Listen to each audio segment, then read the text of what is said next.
Human beings have always had an odd obsession with death. Back in the day, way back in the day, it was actually not odd. It was seemed as odd, but turns out it was a really healthy obsession with the doctors, autopsies, stuff that was different then, but turned out to be really medically useful.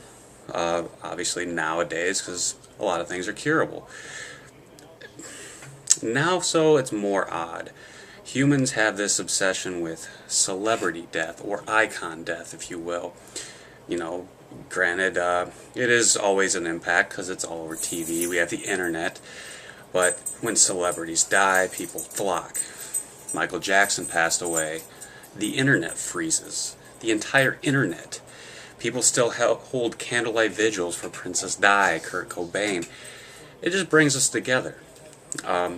Sadly, I as well cannot dodge the fact that iconic deaths draw me in. Case in point, the death of Ultimate Spider-Man. I've never bought an Ultimate Spider-Man comic in my life. I was never really interested in the whole Ultimate universe. I'd rather, the original. Heard that they were killing him off. It piqued my interest. Take me back to one of the very first comics I ever read that really got me into it. The Death of Superman. The thing about that was the better part of the story came after his death, but sadly the death of Superman was the focal point, not the story after.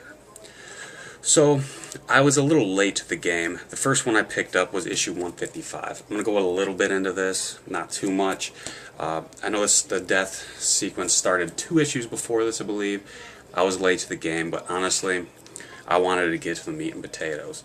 Issue 155 really wasn't good to me. I wasn't interested in it. I read it. No action. When you put Prelude on here, I figure there's going to be a lot of action sequences, maybe setting up what's going to happen. No. You see Peter Parker dressed as Spidey twice in it. He fights a few thugs, gets back with Mary Jane. Spoiler, I'm sorry. He gets back with Mary Jane. There's a few instances of foreshadowing. He's swinging around as Spider-Man. Says, things can get worse. But when I say things can get worse, it always gets worse. Obvious foreshadowing. This one's more for hardcore fans. If you're a fan of the Ultimate Spider-Man and you've been buying it since, we can get it. I mean, it's for your collection. To me, this is a throwaway. I won't throw it away, but again, it's forgettable. So we get to 156, where it's getting closer to him actually being offed, I assumed. Death of Spider-Man, I assumed, hey, maybe they're going to put him to death in this one. No. They didn't. He doesn't die in this issue. Again, a little bit of spoiler, but not much.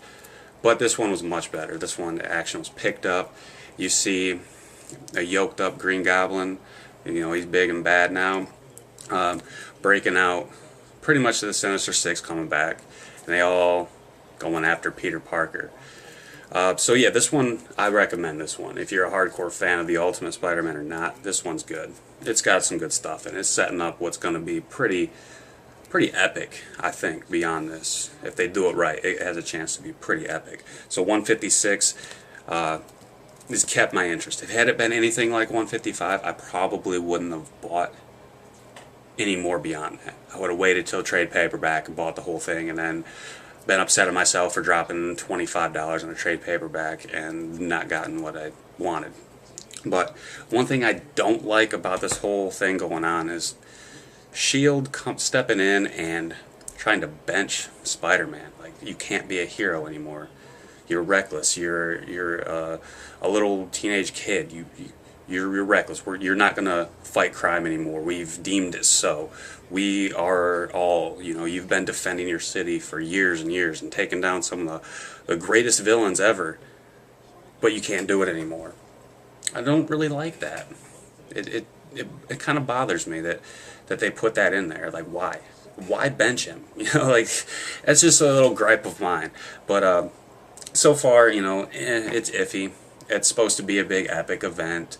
Is it going to be? No, it's the Ultimate Spider-Man. There's only hardcore fans. I mean, it's been around for a while, but me, myself, had it been death of, you know, the Amazing Spider-Man or death of Spectacular Spider-Man, it might have been different because it's what I grew up with. The Ultimate Spider-Man, it's not going to have this great impact that I was hoping it would have when I read that they were going to be killing the web slinger off. Unfortunately, I'm a little let down. 155, hardcore fans, pick it up, especially, you know, if you're collecting Ultimate Spider-Man throughout, you got to get it.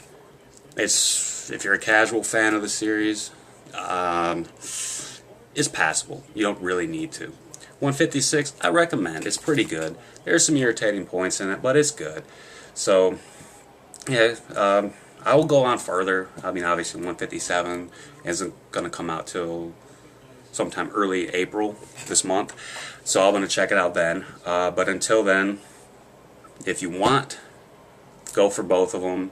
But I would recommend either holding off till the trade paperback inevitably comes out with the whole series, or just go from 156 on, because that's when it seems like the action is going to pick up and you know, punch you in the face, or I hope. So anyways, I hope you enjoyed this little video review. I'll be back with more. I've got a stack of books here to go through, so I will see you again soon. Oh, and any requests, feel free to leave a comment. Just request something if you want me to read it. I'm open to any and all. So leave me a comment, send me a message. I'll do my best to reply to you. So anyways, again, I will see you later, and have a great day. It's baseball season. You should be happy.